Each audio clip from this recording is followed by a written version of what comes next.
বড়ো আন্দোলনৰ প্ৰথম শ্বহীদ তেখেতৰ শ্বহীদ দিৱস আৰু 1987 12 জুনত তেখেত শ্বহীদ হৈছিলে আৰু তেতিয়াৰ পৰাই বড়ো জনগোষ্ঠী নিখিল বড়ো ছাত্ৰ সন্থাৰ নেতৃত্বত এই দিনটো শ্বহীদ দিৱস হিচাপে পালন কৰি আহিছে আৰু আজিও সমগ্ৰ বিটিআৰ অঞ্চলত বিভিন্ন অঞ্চলত পালন কৰাৰ লগতে ইয়াত কেন্দ্ৰীয়ভাৱে নিখিল বড়ো ছাত্ৰ সন্থাই এইটো পালন কৰিছে আৰু ইয়াত আমি সকলো অংশগ্ৰহণ কৰিছোঁ।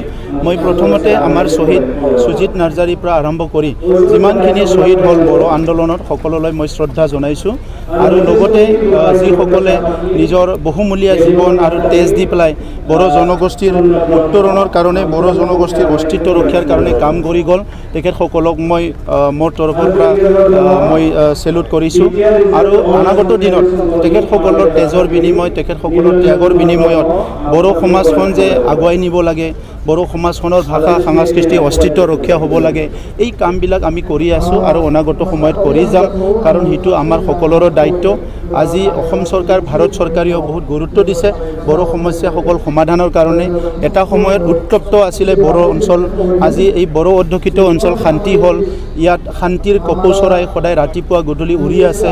চ' এই পৰিৱেশবিলাক কেন্দ্ৰীয় চৰকাৰ ৰাজ্য চৰকাৰে গঢ়াত আমাক সহায় কৰিলে আৰু ইয়াৰ লগতে সকলো সংগ্ৰামীবিলাকো আজি মূল খুঁটিলৈ আহিল।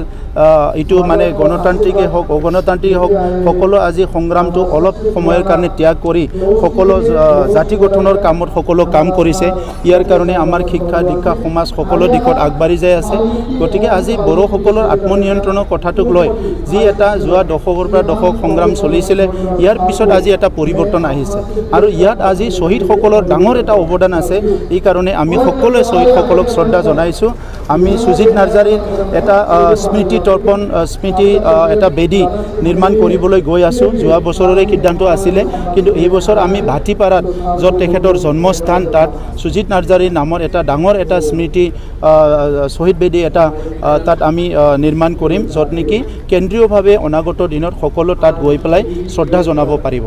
ইতিমধ্যে আপোনালোকে এতিয়া এনডিএৰ অংশীদাৰী দল গতিকে চবকে দেখা গৈছে যে এটা এমপি থকা সত্ত্বেও তেওঁলোকে মন্ত্ৰিত্ব প্ৰদান কৰিছে আপোনালোকৰ চবেই পোৱা বুলি নহয়, কিছুমানে পাইছে। তেখেতসকলৰ ইতিহাসটো বেলেগ, আমাৰ ইতিহাসটো বেলেগ।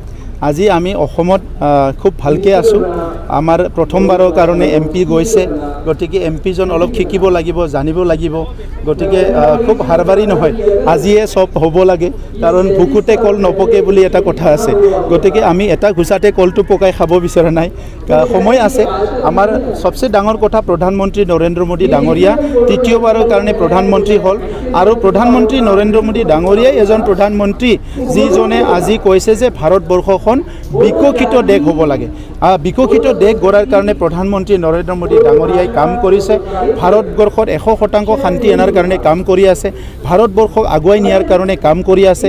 গতিকে আজি প্ৰধানমন্ত্ৰী নৰেন্দ্ৰ মোদী ডাঙৰীয়াই তৃতীয়বাৰৰ কাৰণে যে প্ৰধানমন্ত্ৰী দায়িত্ব ল'লে ইয়াতে আমি এনডিএ হিচাপে বহুত সন্তুষ্ট হৈছোঁ আৰু UPPL হিচাপেও আমি বহুত সন্তুষ্ট হৈছোঁ। চাওক BTCৰ কাৰণে একৰ্ডতে বহুত পেকেজ আছে, সেই পেকেজখিনি ইমপ্লিমেণ্ট কৰাৰ কাৰণে কৈছোঁ। এইখিনি শেষ হোৱাৰ লগে লগে আৰু আমি পেকেজ বিচাৰিম। পেকেজটো আৰু এনে বিচাৰি থাকিলে নহ'ব, আমাক কি লাগে সেইটো ঠিক কৰি ল'ব লাগিব। এতিয়া আমাৰ ইউনিভাৰ্চিটি আহিব, NIT আহিব, স্পৰ্টছৰ ইনষ্টিটিউশ্যন আহিব, এইখিনি আমি কৰি ল'ম। ইয়াৰ পিছত আকৌ বিচাৰিম, দেশখনেতো বনাই দিবই আমাক যি লাগে। মুখ্যমন্ত্ৰী ডাঙৰীয়াই ডিষ্ট্ৰিক্টে মেডিকেল কলেজ বনাব বিচাৰিছে, স্পৰ্টছ কমপ্লেক্স বনাব বিচাৰিছে। গতিকে এইবিলাকতো আমাৰ তাত আহিয়ে যাব। Thank U.